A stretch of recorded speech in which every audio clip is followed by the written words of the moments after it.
여러분, 안녕하십니까? 오늘은 정말 놀라운 이야기를 들려드리려고 합니다. 43세 평범한 한국 남성이 프랑스 대학 교수와 어떻게 만나게 되었을까요? 그것도 시골 마을에서 말이죠. 파리에서 온 여교수가 한국 남성을 연구하러 왔다가 자신의 인생이 완전히 바뀌게 된 실화입니다. 과연 그녀가 발견한 한국 남성의 매력은 무엇이었을까요?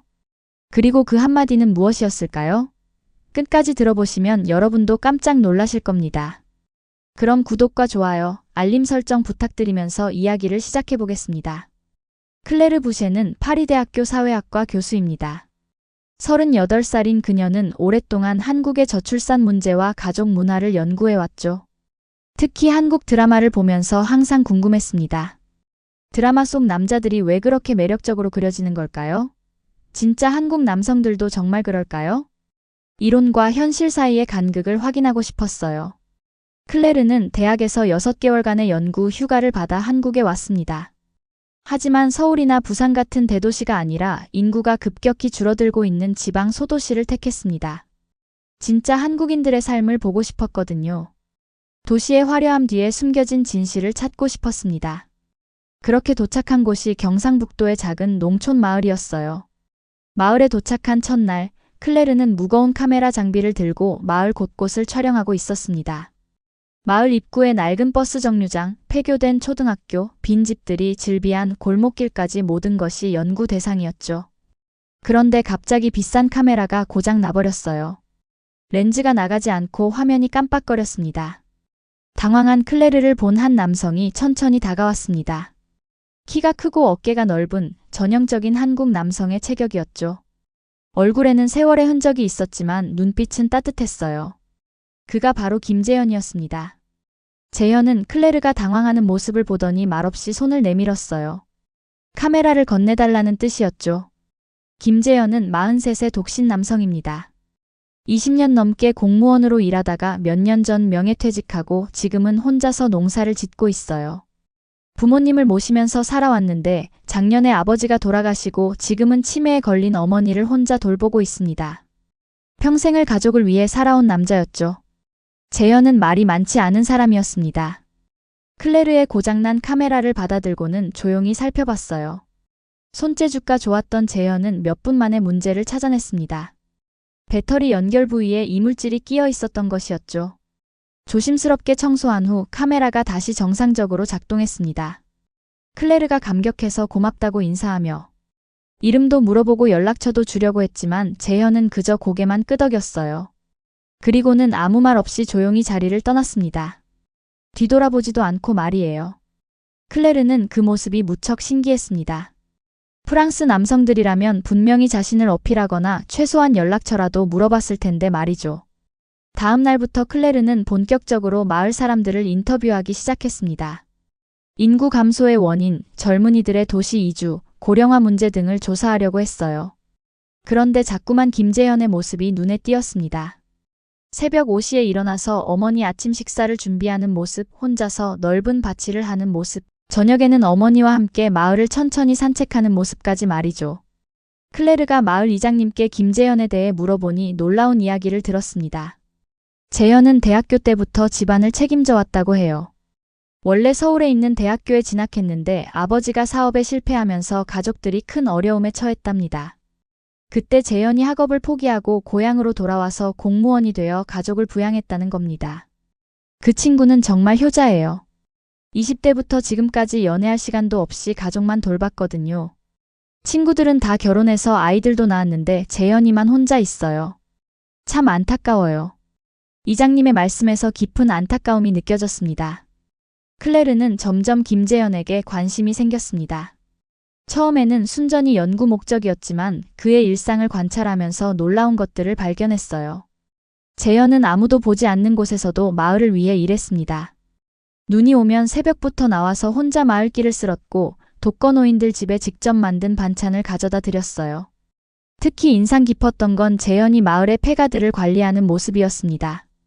주인이 도시로 떠난 빈집들의 마당 풀을 베고 창문도 열어서 환기시켜 주더라고요. 아무도 부탁하지 않았는데 말이죠. 클레르가 왜 그런 일까지 하세요?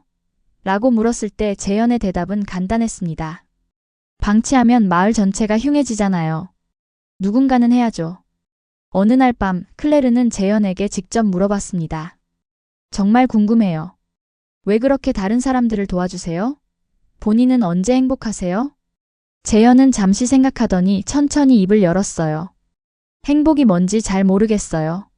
그냥 해야 할 일을 하면서 살고 있어요. 누군가는 해야 하니까요. 제가 안 하면 누가 하겠어요? 이 말이 클레르의 마음을 크게 움직였습니다. 프랑스에서 만난 남성들은 대부분 자신의 이익과 행복을 먼저 생각했거든요. 개인의 자유와 권리를 최우선으로 여겼죠.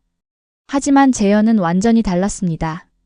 누가 알아주지 않아도, 누가 고마워하지 않아도 그저 묵묵히 자신의 몫을 다하고 있었어요. 클레르는 재현과 더 많은 시간을 보내기 시작했습니다. 표면적으로는 연구라는 명목이었지만 사실은 그에게 점점 끌리고 있었어요. 하지만 두 사람 사이에는 피할 수 없는 문화적 차이도 있었습니다. 특히 가족에 대한 관념이 많이 달랐죠. 어느 날 클레르가 재현의 집에 인터뷰를 하러 갔을 때였어요. 재현의 어머니가 치매 때문에 클레르를 못 알아보시더니 갑자기 크게 화를 내셨습니다. 이 집에 웬 외국인이 와요? 누가 들어오라고 했어요? 하시면서 상당히 흥분하셨죠. 심지어 클레르를 향해 지팡이를 들어올리시기까지 했어요. 클레르는 크게 당황했습니다. 프랑스에서라면 이런 상황에서 가족들이 당황하거나 어머니를 진정시키려고 했을 텐데요. 하지만 재현의 반응은 정말 놀라웠습니다. 그는 어머니를 꾸짖지도 않고 오히려 더욱 다정하게 말씀을 드렸어요. 어머니 괜찮아요. 좋은 손님이에요. 제가 초대한 분이니까 걱정하지 마세요. 차 한 잔 드릴까요? 오늘 날씨가 참 좋네요. 그리고는 클레르에게 정중하게 사과했습니다. 죄송해요. 어머니가 요즘 많이 힘들어하세요. 프랑스에서라면 이런 상황에서 부모를 전문 요양시설에 보내거나 전문 간병인을 고용하는 게 일반적입니다. 개인의 삶과 부모 봉양을 분리해서 생각하죠. 하지만 재현은 모든 걸 혼자서 감당하고 있었어요. 24시간 어머니를 돌보면서도 불평 한마디 하지 않았습니다. 클레르가 정말 힘들지 않으세요? 전문가의 도움을 받는 게 어떨까요? 라고 조심스럽게 제안했을 때 재현은 고개를 저었습니다. 물론 힘들죠. 하지만 어머니가 저를 이렇게 키워주셨잖아요. 밤새 아픈 저를 간병해 주시고 제 공부를 위해서 온갖 고생을 다 하셨어요. 이제 제가 어머니를 돌볼 차례죠. 당연한 일이에요. 이 말을 들으면서 클레르는 깊은 감동과 함께 약간의 답답함도 느꼈습니다. 개인주의가 강한 프랑스에서는 쉽게 볼 수 없는 희생정신이었거든요. 재현에게는 가족이 무엇보다 소중했고 그 책임감이 그의 삶 전체를 지배하고 있었습니다. 하지만 과연 이것이 건강한 삶의 방식일까요? 모든 게 순조로웠던 건 아닙니다. 클레르는 재현의 과도한 희생정신이 때로는 이해하기 어려웠어요. 자신의 행복이나 개인적인 욕망을 전혀 생각하지 않는 것 같았거든요. 이런 부분에서 둘 사이에 작은 갈등도 생겼습니다. 시간이 지나면서 클레르는 재현의 진짜 매력을 차츰 발견하기 시작했습니다. 그것은 화려한 말솜씨나 로맨틱한 제스처가 아니었어요. 오히려 조용하고 은근한 배려, 그리고 말보다는 행동으로 보여주는 따뜻함이었습니다. 클레르가 지금까지 경험해보지 못한 새로운 형태의 매력이었죠. 어느 날 클레르가 심한 감기에 걸렸을 때였어요. 혼자 민박집에서 끙끙 앓고 있는데 갑자기 재현이 나타났습니다. 손에는 보온병에 든 따뜻한 닭죽과 감기약, 그리고 수건까지 들고 있었죠. 마을 아주머니가 외국인 손님이 많이 아프다고 하더라고요. 병원에는 가보셨어요? 재현은 말없이 죽을 데워주고 약도 정확한 복용법과 함께 챙겨줬습니다. 열이 나는 클레르의 이마에 젖은 수건을 올려주기도 했어요. 그리고는 내일 아침에도 와서 확인해 볼게요. 혼자 계시니까 걱정되네요 라고 말하고 조용히 돌아갔습니다. 다음 날 정말로 아침 일찍 와서 클레르의 상태를 확인하고 또 다른 죽을 끓여다 줬습니다. 이틀 동안 계속해서 말이죠.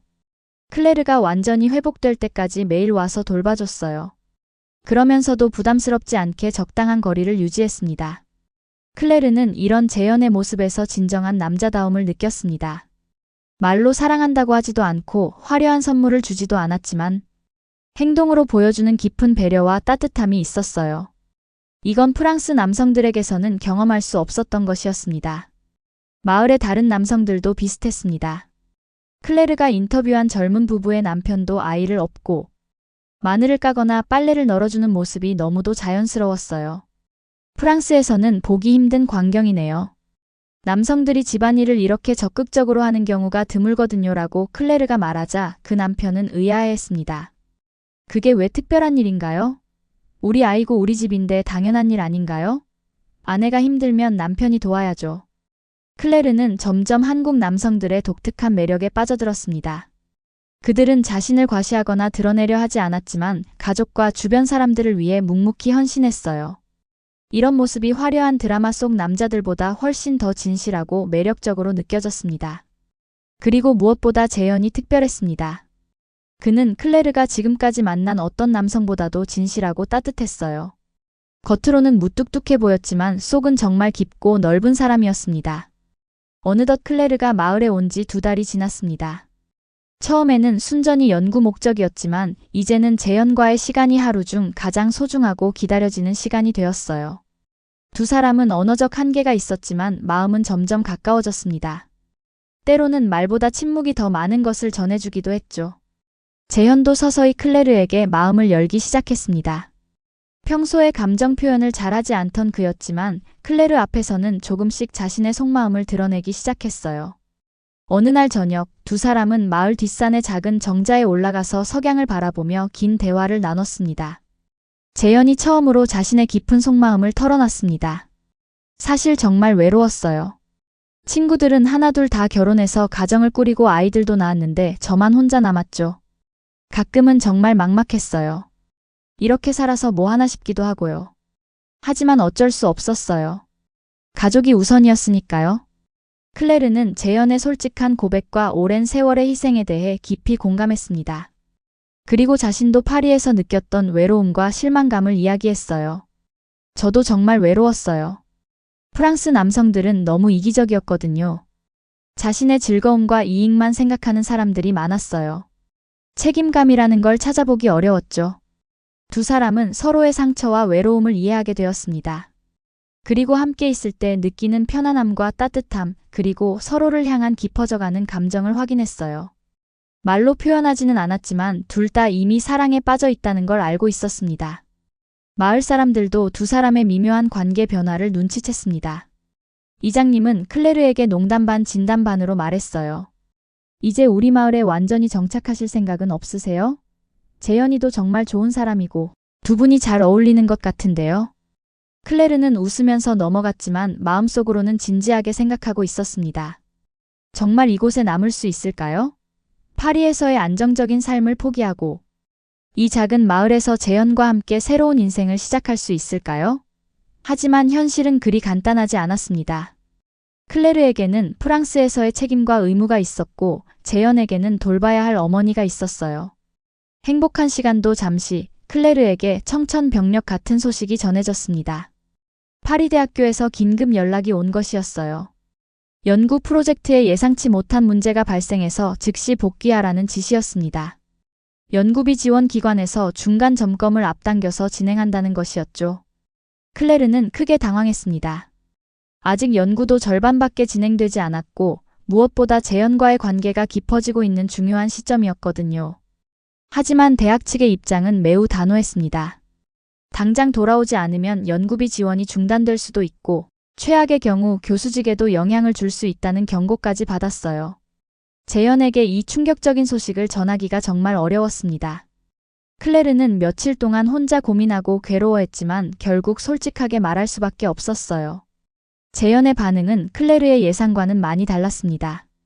그는 화를 내지도 않고 원망하지도 않았어요. 그래야죠. 선생님도 중요한 할 일이 있으시니까요. 저야 뭐 계속 여기 있을 사람이지만 선생님은 다르잖아요. 재현의 이해심 넘치고 담담한 반응이 오히려 클레르를 더욱 슬프게 만들었습니다. 그는 항상 상대방을 먼저 생각하는 사람이었어요. 자신의 아픔이나 실망보다 클레르의 상황과 입장을 먼저 이해하려고 했습니다. 이런 모습이 클레르에게는 더욱 미안하고 안타까웠죠. 하지만 클레르는 정말로 떠나고 싶지 않았습니다. 38살이 되도록 이렇게 진실한 사랑을 만난 건 처음이었거든요. 이렇게 헤어질 수는 없었어요. 연구자로서의 의무와 커리어, 그리고 한 여자로서의 감정과 사랑 사이에서 깊은 갈등에 빠졌습니다. 마을 사람들도 클레르가 갑자기 떠난다는 소식을 듣고 모두 아쉬워했습니다. 특히 재현의 어머니는 치매에도 불구하고 클레르가 떠날 준비를 하는 모습을 보시더니 얘야, 어디 가려고 그래? 여기가 집인데라고 물으셨어요. 그 순진한 말씀을 듣고 클레르는 더욱 마음이 아팠습니다. 과연 클레르는 어떤 선택을 해야 할까요? 안정적이고 확실한 파리의 삶을 택할까요? 아니면 불확실하지만 진짜 사랑이 기다리고 있는 이곳을 선택할까요? 떠나기 전날 밤, 클레르는 재현과 마지막 시간을 보내기 위해 그를 찾아갔습니다. 두 사람은 처음 만났던 그 자리, 마을 입구의 낡은 벤치에 나란히 앉아서 조용히 밤하늘을 바라보며 이야기를 나눴어요. 별이 유난히 많이 보이는 밤이었습니다. 클레르는 자신의 복잡하고 혼란스러운 심정을 솔직하게 털어놨습니다. 정말 가기 싫어요. 마음으로는 여기 남고 싶어요. 하지만 현실적으로 어쩔 수 없어요. 제 인생이 거기 있거든요. 지금까지 쌓아온 모든 것들이 파리에 있어요. 재현은 한참 동안 말이 없었습니다. 밤하늘의 별들을 바라보며 깊은 생각에 잠겨 있었어요. 그러다가 천천히 고개를 돌려 클레르를 바라보며 조용히 입을 열었습니다. 그리고 클레르에게 평생 잊을 수 없는 인생을 바꿔놓을 말을 했어요. 저는 여기서 별거 아닌 사람이에요. 그냥 농사짓고 어머니 돌보는 평범한 시골 남자일 뿐이죠. 대단한 학벌도 없고 돈도 많지 않아요. 드라마에 나오는 것처럼 멋진 남자도 아니고요. 하지만 한 가지는 확실해요. 누군가가 제 옆에 있어야 할 때 제가 그 사람 옆에 있는 사람이 되고 싶어요. 선생님이 힘들 때, 아플 때, 외로울 때, 슬플 때 옆에서 묵묵히 함께 있어주는 사람이 되고 싶어요. 이 진심 어린 고백을 들은 순간 클레르는 참았던 눈물을 터뜨렸습니다. 지금까지 수많은 남성들로부터 사랑한다는 화려한 말들을 들었지만 이렇게 진실하고 깊은 고백은 정말 처음이었어요. 재현은 거창한 약속이나 달콤한 말을 하지 않았습니다. 대신 자신이 할 수 있는 가장 소중하고 의미 있는 것을 약속했어요. 바로 평생 함께 있어주겠다는 것이었습니다. 클레르는 그제야 깨달았습니다. 진짜 사랑은 말로 하는 게 아니라 행동으로 보여주는 것이라는 걸요. 화려한 선물이나 로맨틱한 이벤트가 아니라 평범한 일상에서 묵묵히 곁에 있어주는 것이 진정한 사랑이라는 걸 말입니다. 재현처럼 말없이 옆에서 든든하게 지켜주는 사람이 진짜 사랑하는 사람이라는 걸 깨달았어요. 그날 밤 클레르는 인생에서 가장 중요한 결심을 했습니다. 파리대학교의 연구기간 연장을 신청하기로 한 것이었어요. 물론 쉬운 결정은 아니었습니다. 커리어에도 영향을 줄 수 있고 동료들의 시선도 부담스러웠죠. 하지만 인생에서 진짜 중요한 건 안정이나 성공이 아니라 진정한 사랑과 행복이라는 걸 깨달았거든요. 다음 날 아침, 클레르는 떨리는 마음으로 파리에 국제 전화를 걸었습니다. 그리고 담당 교수에게 자신의 솔직한 심정과 함께 연구 연장의 필요성을 설득력 있게 설명했어요. 다행히 그동안의 연구 성과가 우수했던 덕분에 6개월 추가 연장이 승인되었습니다. 클레르의 연장 신청이 받아들여졌다는 소식을 들은 재현의 표정은 말로 설명할 수 없을 정도로 기뻤습니다. 평소에 감정 표현을 잘하지 않던 그였지만 그날만큼은 환하게 웃었어요. 마을 사람들도 이 소식을 듣고 모두 축하해 주었습니다. 특히 이장님은 이제 진짜 우리 마을 사람이 되는 거네요 라며 크게 기뻐했죠. 대학 측에서도 클레르의 연구 성과를 높이 평가했습니다. 특히 한국 농촌 사회의 가족, 문화와 남성들의 역할에 대한 깊이 있는 분석이 학계에서 주목받을 것이라고 기대한다고 했어요. 하지만 클레르가 정말 기뻤던 이유는 따로 있었습니다. 재현과 함께 새로운 인생을 시작할 수 있게 되었기 때문이었죠. 두 사람은 정식으로 결혼을 약속했습니다. 재현은 클레르에게 소박하지만 진심이 담긴 프러포즈를 했어요. 저와 함께 평범하고 조용한 삶을 살아갈 의향이 있으신가요? 클레르의 대답은 당연히 예였습니다. 마을 사람들은 두 사람의 약혼 소식을 듣고 크게 기뻐했어요. 오랫동안 혼자 살던 재현이 드디어 좋은 사람을 만나게 되었다며 모두들 축하해 주었습니다. 특히 재현의 어머니는 비록 치매가 있으시지만 클레르를 며느리처럼 따뜻하게 맞아주셨어요. 클레르가 한국어로 어머니라고 부르면 환하게 웃으시곤 했습니다. 6개월 후 두 사람은 마을 회관에서 소박하면서도 의미 있는 결혼식을 올렸습니다. 화려한 웨딩홀이나 비싼 드레스는 없었지만 마을 사람들 모두의 진심 어린 축복을 받는 따뜻한 결혼식이었어요. 클레르는 전통 한복을 입고 재현은 깔끔한 정장을 입었습니다.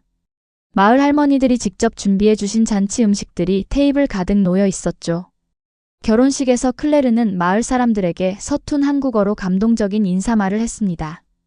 처음에는 연구 때문에 이곳에 왔지만 이제는 진짜 제2의 고향이 되었어요.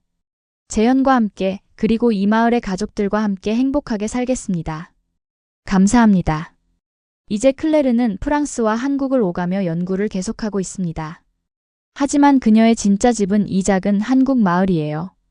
재현과 함께 그리고 시어머니와 함께 평범하지만 진실한 행복을 느끼며 살고 있습니다.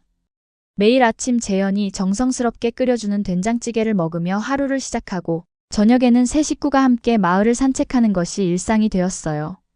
클레르가 발견한 한국 남성의 진짜 매력은 바로 말없는 책임감과 헌신이었습니다. 화려한 말로 사랑을 표현하는 대신 매일의 작은 행동으로 보여주는 진실함이었어요.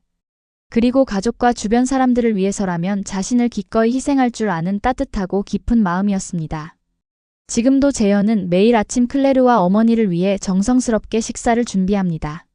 말은 여전히 많지 않지만 그의 사랑은 매 순간 행동으로 느껴져요. 진짜 사랑은 바로 이런 것이라고 클레르는 확신합니다.